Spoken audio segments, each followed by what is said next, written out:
Well, today it's my 2022 curated photographer's gift guide. I've got a few items that I think the photographer in your life would love.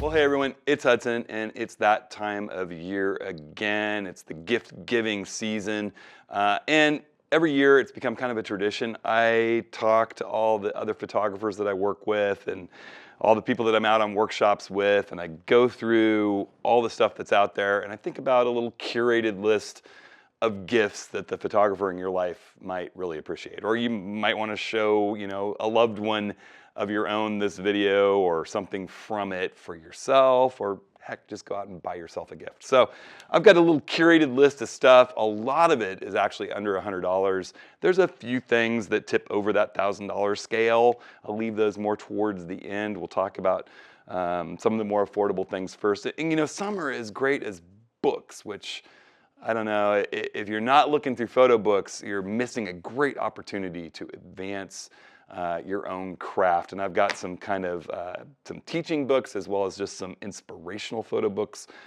collaboration with Rick LePage. I even have a gift for the Sony shooter out there on the recommendation of Rick. So we'll just jump in. I'll have a few announcements about office hours coming up towards the end. Remember to sign up for office hours. We're having one in December. All right, so without too much further ado, first thing I'm going to talk about is EYECUPS for your camera. I don't care what brand you're using. One more quick thing. I've got links to all of this Christmas gear at the top of my links. If you go to hudsonhenry.com/ATS links and you jump into those links, there's a holiday gift guide link at the top. And I will have all of these laid out with links to go buy them. They're current. I'm going to give you the prices of everything too. Also, if you click on this video's title and show more, the full description has links to everything that I'm talking about. So either on my website or here.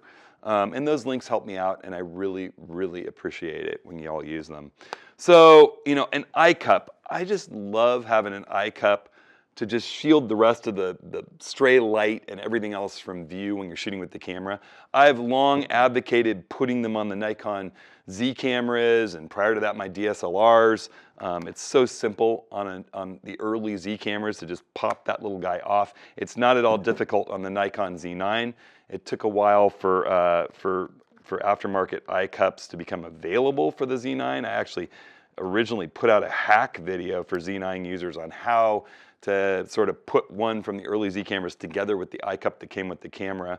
Fortunately, Hudson came out with a really nice one. I was skeptical when they announced they were going to be doing an EyeCup for the Z9, but this one that they created, it's a little more expensive than the others that I've used, but it flips around, inverts, lets me stow the camera without taking it off. It's really nice. Just a solid, you can rotate it around, which is a feature I like for people that like to shoot with their right eye or their left. I can't be without an EyeCup on my camera. So I've got one for the Z9. The Hudson one is $30. That's linked in here. The ones that I use on the Z6, Z7, Z5 variants are they're under $15. I've got those linked. I've got ones for the Z50. They're slightly different. They go on the same way as the Z6, Z7, but it's a different fitting, and those are also under $15. And at the link for the Z50 one, you'll find ones for tons of other cameras, Sonys and Nikons and Fujis. Second thing on my list is a $17 item that if you use a tripod at all in your photography, I can't imagine anyone being without. I'm a huge advocate of not having a center column and not having anything sticking off the bottom of your tripod that keeps you from getting low to the ground. But you can get that hook on the bottom of this stone bag that LEOFOTO makes. I was using a different kind of stone bag for a long time, and then I talked to my people at LEOFOTO and said, why don't you put a hook on the bottom of the stone bag, and this way you can hang your photo bag or whatever from it to get, if that's something you like to do, to hang something from the tripod. You can also put a big stone in here. You can put a sand bag in here. You can use it as a shelf for when you're switching lenses or changing filters. And it's only $17. It weighs almost nothing. I just leave it folded up in my tripod systems in between the legs. When I stow it, it's pretty much out of the way. It comes off so easily with a series of Velcro. And with my custom built tripods, I have them set up to where we put a little piece of hockey wrap underneath the tripod wrap so that the stone bag hangs in a spot where it doesn't interfere with going vertical, and it's in the perfect position to be able to drop stones into it and not have the legs be in the way. So I just think $17, if you have a tripod, you ought to have a stone bag on it. It's just a no-brainer. Let's see. Books. Let's talk about photo books for a second. I think photo books are just essential. And I asked Rick LePage. Rick is such a thoughtful student of photographic history and connoisseur of all things photographic. And he's not, got 2 kids in elementary school, so he has time to go through and look at everything that's out there. And he really recommended a couple of books by Joel Meyerowitz, who is an amazing street photographer, a revolutionary street photographer who brought the idea of color in street photography to mainstream decades ago. And he has a couple of really neat books that are under $20 each of these. And I've got links, Amazon links to them. The first is How I Make Photographs, and it's filled with just words of wisdom and inspirational street photography. Whether you do street photography or not, I find the photographs of great street photographers unbelievably inspirational, and it makes me want to go out and play around with it and do my best. And this book has words that any photographer can take inspiration from, as well as just beautiful photography. And it's nice and small. I'm actually taking it on a trip with me and reading it right now. Seeing Things is another book that he's created. Its subtitle is A Kid's Guide to Looking at Photographs. This is another under $20 book, and I actually, my kids love this copy. Rick gave it to them this last year. And the funny thing about it is, it's wonderful for children, but it also has a lot to teach adults. This is a book that's made for children, but it's not just for kids. And again, it's under $20. If you have children or grandchildren in your life, get this book for them and read it yourself. Even if you don't have kids in your life, check it out. For under $20, you can learn a lot from that book. I have a book, my sort of favorite portrait photographer is Arnold Newman. I'm just continuously blown away by his work. And Rick knows me so well. He gifted me this book. This book was published on Arnold Newman's 100th birthday as a tribute. And it's some of his best work photographing some of the most famous people of yesteryear. And just his creativity, ingenuity, gift for composition and finding a way to tell a story about a person. To me, he's sort of the king of environmental portraitists of the past century. And this book 100 is fabulous. It's a little more expensive. It jumps up to $60, but it's $60 so well spent. And I think you'll just be so inspired looking through it at the photographs in it. And it's a gift that Rick gave me that I treasure and I pull out constantly. Another one that Rick gave me, I think last year I recommended Genesis from Sebastião Salgado, sort of a life's work of his. This book, which Rick gave me, is more recently published. It's Amazonia. Sebastião is Brazilian and has worked for conservation efforts in Brazil. He's a magnificent photographer. I'm constantly inspired by his pictures of landscape, of people, of wildlife, of traditional people. And this is the book of photographs from his home country, from his home region. And it's wonderful. It's a little bit more expensive book. It's got hours and hours and hours and hours of inspiration in it. It's $100. I've got that linked. All right. Kind of a fun little thing, going back to the slightly more affordable, is this little system, these lens pens. I don't know how many people have tried them. I always looked at them a little bit skeptically. I've always been a huge fan of just having some residual oil remover and a magic fiber cloth and a rocket blower. And I still advocate having all of those things with you. But LensPen reached out to me and asked me to try their product, and they sent me this little pro kit. It comes with 3 lens pens, and each one has a little retractable brush which you can brush off dust. I still recommend blowing it with air first. I'd rather not touch my lens if I don't need to. But you can dust something off if it's a little bit stubborn. And then that retracts, and there's a sealed screw tip with this little carbon infused brush, sort of. You just press it up against the lens. And if you have one tiny little oil spot or a fleck of something that got on your lens and you need to remove it, this thing's pretty amazing at doing that. It's kind of like having a gel stick for your sensor. Instead of having to do a complete wet swabbing, you can just nail one little pesky bit of sensor glop that you can't get off of there. This thing works great, and it's small and it's light and fits easily in your bag. I like the 3-pack that they've sent out to me. It's $30 for all 3. They fold up in a little microfiber cloth carrying kit, which can easily also work as a microfiber. And you've got one for your lenses, one for your filters, and one for your viewfinder, which is also, you know, an important thing these days. And it's nice to keep those separate so that you rarely use the lens one, and you can use the other 2 a little more frequently without worrying about ruining it. I would still recommend getting one of these Ziploc snack pack bags, like you take, you know, our kids use these for carrots in their lunch, keeping it in there just to keep it from getting contaminated. You know, and throw a couple of magic fiber cloths in with it, and keep your rocket blower at hand. Use the rocket blower before anything when you're cleaning your stuff.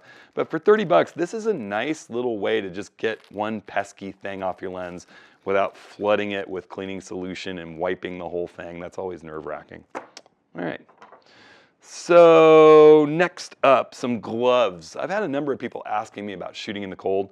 I did a whole video about sort of a 3-in-1 glove system that starts with these OR TouchTech gloves at the base. These things are 60 bucks. They're kind of a synthetic leather palmed work glove with sort of a windstopper fleecy backing that's smooth. And when I put these on, I can still work all on my camera controls. You know, it's not quite as great as if I have my bare fingers, but these gloves are surprisingly warm for their thickness, and they also are touch tech. So the thumb and the forefinger of both gloves let me work with my phone, they let me work with the touch screen on the camera, and they're not so big and bulky that I can't do that. So I really rarely ever need to take them off in super cold conditions. I wore gloves a lot like this, the earlier generation of these, when I climbed Denali filming a documentary, and I kept them inside big, huge Ultimates that OR makes, you know, for Everest and Denali type expeditions where it gets supremely cold. But I could pull these out of the mitten and keep them on so I didn't get frostbite on my hands in those really cold conditions.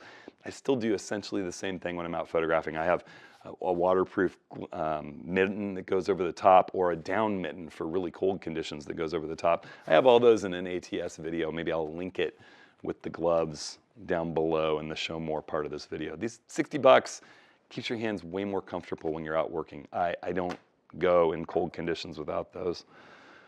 Tabletop tripod. I've recommended tabletop tripods before. I feel like, I don't know who the engineers at the Leophoto tripod division are, but they're building such quality, innovative stuff. This little guy blows my mind. It's a lot like the tabletop tripod I recommended last year, except that it expands. It has these little fold-out legs, and like your big tripod, it has 3-position click-stopping main legs, so you can lay it flat if you want to. This ball head on the top is like a mini little, really nice ball head that swivels and locks with one big knob. It's got an Arca Swiss clamp atop it. You can buy the legs individually for $71. You know, it's not cheap, but they're really well made.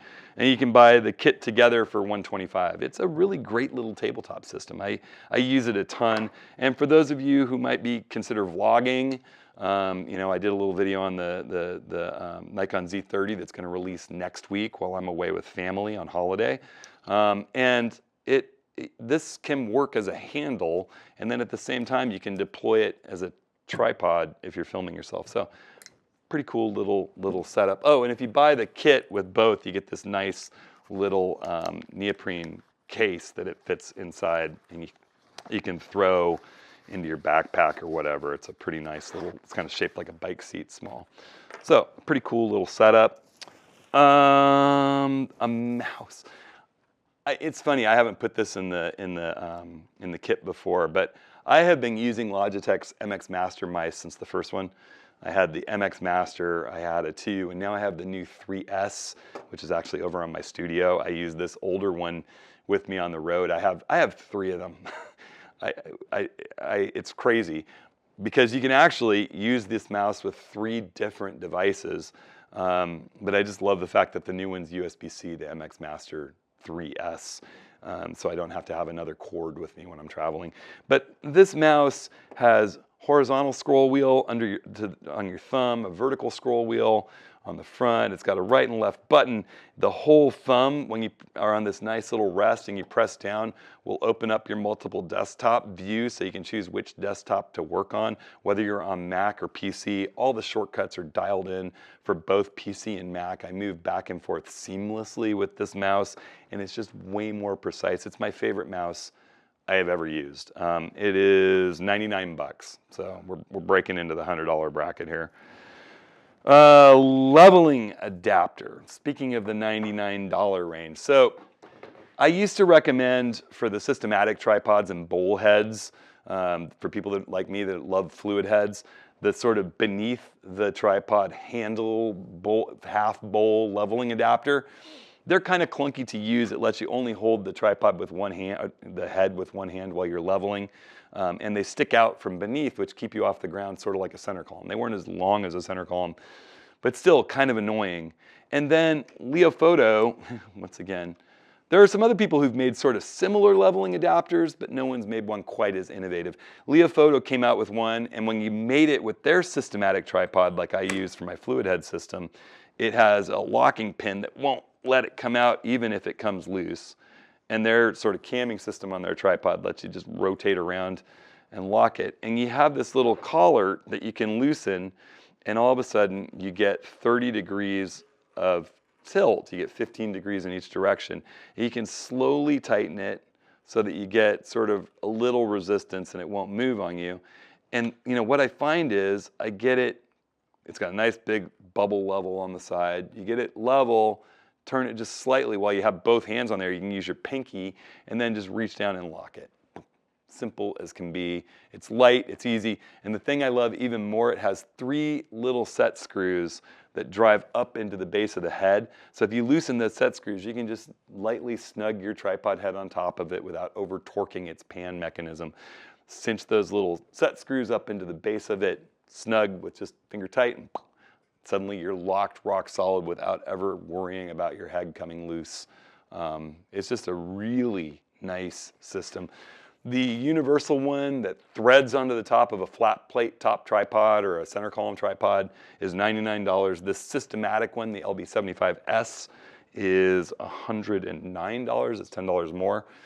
You can get either one of these through my store. We're stocking accessories along with the tripods, bare tripods and custom built tripods in the store at hudsonarea.com/tripods. So you can run over there, check that out. I've also got links in this video's description, but we're carrying like the rock claws, the long spikes with the plastic caps that spin off to protect, say, a wood floor, but then become solid stainless steel spikes for beach shooting. All that fun stuff. The stone bags, you name it. Those links are all going to take you into my store where I'm selling that stuff myself. And I appreciate your shopping with me. All right. So moving up in the world a little bit, the NYA-EVO bags. I've done plenty of videos on these bags. I've been using them now, geez, about a year, maybe a little more. I've got the new bag that they created, which is with their eco-vinyl fabric. They did a Kickstarter campaign. These guys are so cool. They did their Kickstarter campaign. It, funded in far, far more. And they had the bags out to everybody 2 weeks after it ended. It was just amazing. Like everybody who did the Kickstarter was emailing me saying, holy crap, I've already got my bag.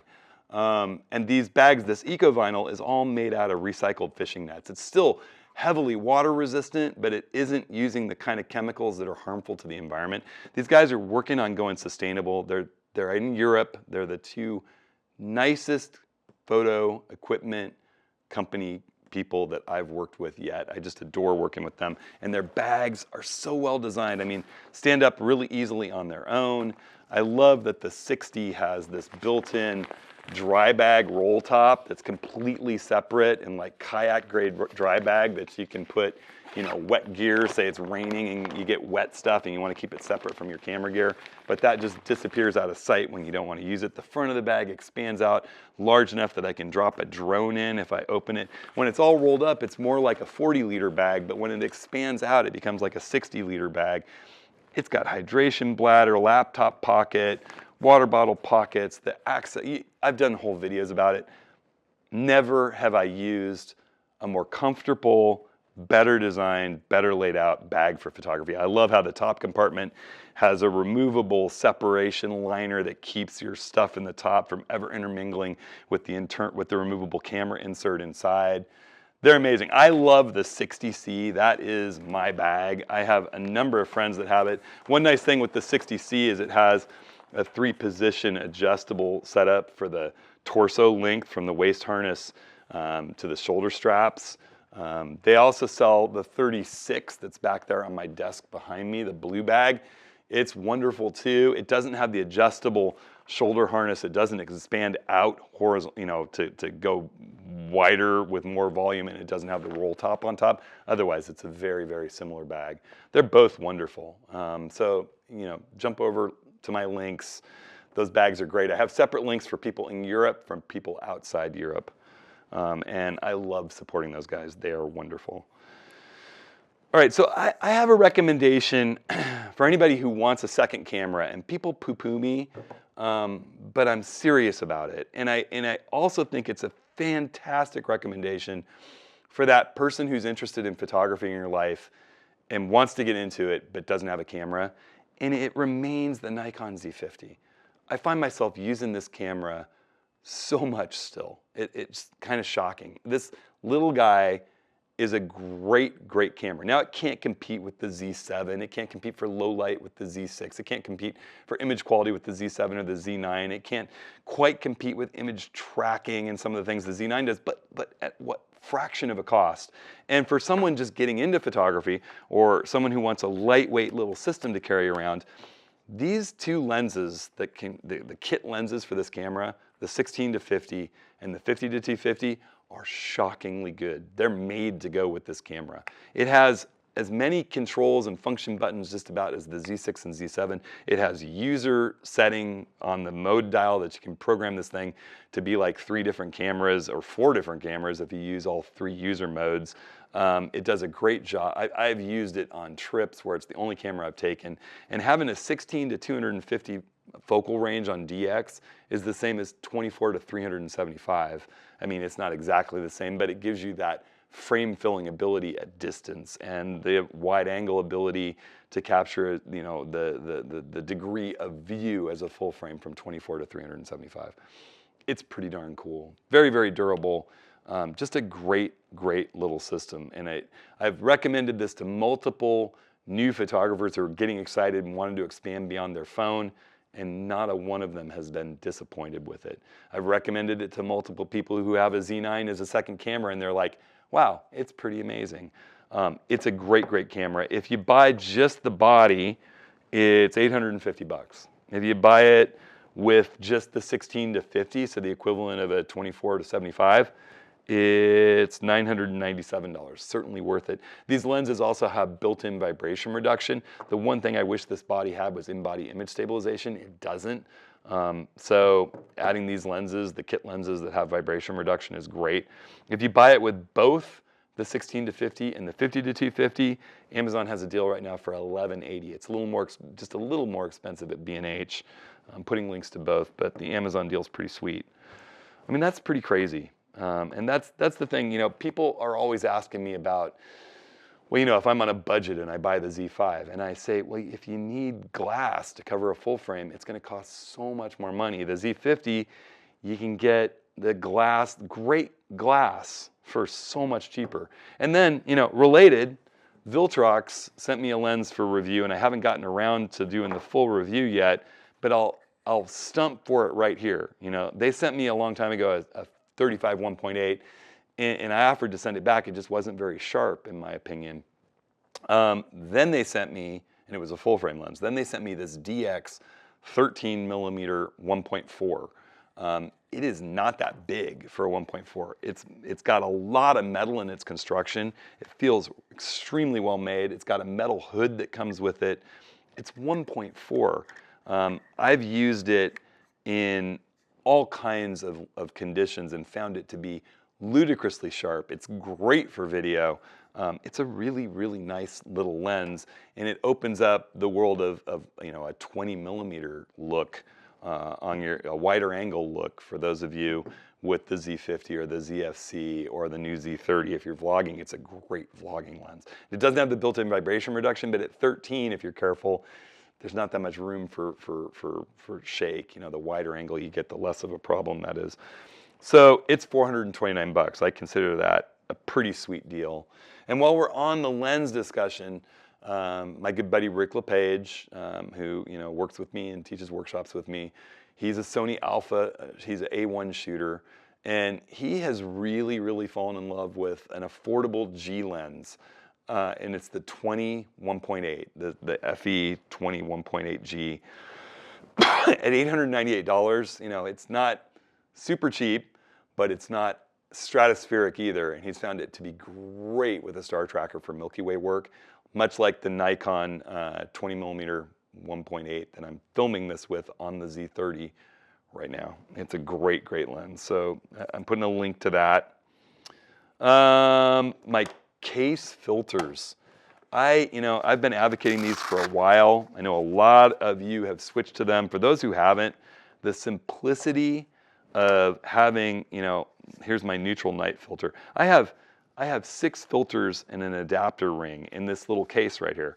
I have a UV, a polarizer on a 112 to 77 millimeter adapter that'll just spin right onto any of my 77 millimeter lenses like the 100 to 400.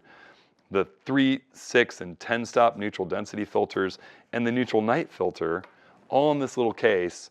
And if you shoot with the Nikon system, this HB97 hood, you just mount the ring that comes with this kit or with each individual filter into that hood and leave it there and click. If you have the 14 to 24, the 24 to 70 2.8, the 14 to 24, the 70 to 200 2.8, the 14 to 30 millimeter lens, or the 51.2. I'm really hoping that the 85 1.2 when it comes will also fit it. You can stack these filters. There's no fear of vignetting.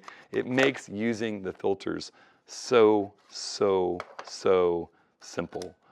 Just this little HB97 hood, which I have on my site, hudsonarea.com/ATS links. You can buy that separate through B&H. I think it's $59. It mounts to all those lenses with a click. You leave this magnetic ring in it, these filters snap to it. For those of you like me who are using the 24 to 120 and the 100 to 400 as primary lenses, just having this little 77 to 112 ring in here, click, it's simple. Love these things, and you can always find those on my website. I am selling those direct. I am such a fan. I have no problem being an ambassador and a retailer for Case. I love them. It's made filter use simple, and they're great quality, and they're super durable. I've had filters dropped and walked around in dusty conditions and dirt, and then realized later, oh my gosh, the filter's laying on the ground. Picked it up and wiped it down, and it's fine. I've been using these things for a long time now and haven't had to replace one for being scratched yet. And I put these things to a lot of use. All right, so now that we're still talking about a little bit more expensive stuff, if you're looking at buying memory cards, even if you're shooting with, say, a Z6 or a Z7 or even a D850 or a D500, anything with the XQD format, I would really recommend that the cards that you buy moving forward be CF Express B, and it's going to cause you to buy a new reader. I've got links to all that on my site. It's not the same format or way that it transmits data as the XQD. XQD really should be thought of as a dying branch in the memory card world. It's kind of like the old original CF Express or the CF compact flash cards, gone. And what's taken over is CF Express B. This is the fastest cards out there. I know Sony and a few others, well, really Sony, are using CF Express A. Those cards top out at half as fast as these CF Express B. Nikon is all in on CF Express B. The Z9 has 2 CF Express B slots. They backdated and through firmware all the cameras, even the top DSLRs of yesteryear, to be able to work with CF Express B in their XQD slots. So these cards are faster, they're more rugged, they're better made, and they're what's going forward. So if you're buying new cards, I would not hesitate to say, go ahead and get XQD. If you're a Z9 shooter and you haven't experienced what the pro-grade Cobalt card can enable as far as just unlimited bursts, I'd highly recommend it. This is an expensive card. The 325 gigabyte card is $450. This is the 650 gigabyte card. It's $770. I keep one of these in my A slot, and when I'm shooting action, it just lets me shoot at 20 frames per second, uncompressed RAW, or lossless compressed RAW forever. You know, I've shot 300 frames without it slowing down. This is a more affordable card with a lot of storage space. Pergear made this, sent it to me. I've been testing the heck out of it. I shot all the video that I've shot on the Z9, a lot of stills, never had a hiccup. It's well made. It's not as fast. It won't shoot bursts more than like 70 images at the most, but it's $400 for a terabyte. So you're talking about twice as reasonable a card. And if you shoot video and if you're doing landscapes and things like that, or a backup card in that second slot, this is a great deal. So I got links to both of those. Finally, just, you know, I already pitched some of the accessories. These 2 tripods, you know, consistently I go out in the field on workshops with people. They get a look at these tripods. They say, let me pick it up. Oh, wow, that's a lot lighter than I thought it was going to be. I say, borrow it, and borrow it for a day, and then I get an order. It's just so much easier to use this type of, and precise, this type of pan and tilt. You get it level, you never come out of level. You can make a minor adjustment to the right and you're seeing a little pan up. You can pull this, this nodal rail out of here and drop a long lens foot in there and use it like a gimbal. It's wonderful. And I build these custom kits. You can check out my website if you don't know about it already. I also sell just the bare legs. This guy right here is also, you know, a bare leg set of these legs is set up as the Christmas tree tripod back out there. It goes almost to 80 inches. So it really, and people say, well, why would you need it to be that tall? Well, I don't know if you've ever photographed on a steep hillside and you try to throw that front leg out and then you realize that the tripod will only get up to your waistline. You know, with that tripod, you can get to eye level on a super steep hillside, or you can shoot over a hedgerow by climbing up on a bench and throwing one leg out, you know, really long and putting the other 2 legs on the bench with you, or just setting it up tall and stepping up on the bench to look through it. It's wonderful. Once you've had a tall tripod, it's really hard to not have a tall tripod. For times when you're going a little bit lighter, this is my ultralight setup. It doesn't have the fluid, but it still has a really nice Acrotech pan and tilt head, built-in leveling adapter, whole thing's like 4 pounds. This setup, 7 pounds, this setup, 4 pounds. I'm currently working on an even lighter setup for people working with things like the Fuji X100V or the Sony RX1 or the Leica Q2, like I've fallen in love with, that's like in the 3 pound range and even smaller for going ultralight. And I'll have that out soon, but it's not quite ready. If you're interested in that, hit me up and check my store in 3 weeks or so. All right, everybody, so that is my set of recommendations this holiday season. You know, whether it's for a photographer that you care about or for yourself, I hope that the list is a little informative and helps out. Can't recommend these books more highly. You know, I think that one of the keys to becoming a better photographer is looking at work of photographers that inspire you. So whether it's these books or others, jump out there, get some books for this winter season, and get inspired to take your own photography to another level. And on that note, we're going to be doing an office hours December 13th, and we're going to be talking about what your sort of resolution for next year's photography is. How do you want to improve your photography? Where do you want to go with your photography? Where do you want to go and do photography? So we're going to have a big group free meeting on Zoom and YouTube Live. We might even do Instagram Live. Woody's working on those details. But we're going to have signups at hudsonhenry.com/office hours, and jump over there, sign up for whatever platform you want to join us on. I always enjoy seeing everyone on the Zoom call because I get to see your faces and interact. But, you know, send us, you know, a question or just what you want to how you want to grow as a photographer next year. And we'll talk about how we want to grow as a photographer. Also, in January, we're going to do another gallery where we go through everyone's images. So it's going to be the best image that you've captured in 2022. So, you know, get those images ready, start going through, start getting your edit perfect, get ready to submit that image in January. And we're probably going to give away either some case filters or a NYA-EVO bag to whichever image just stuns us the most. So get those ready to go. I hope to see you on the 13th. I hope that all of you are gearing up for a good holiday season filled with good food, good cheer, fun with family and friends. I hope you're staying safe, staying creative. We'll see you next week.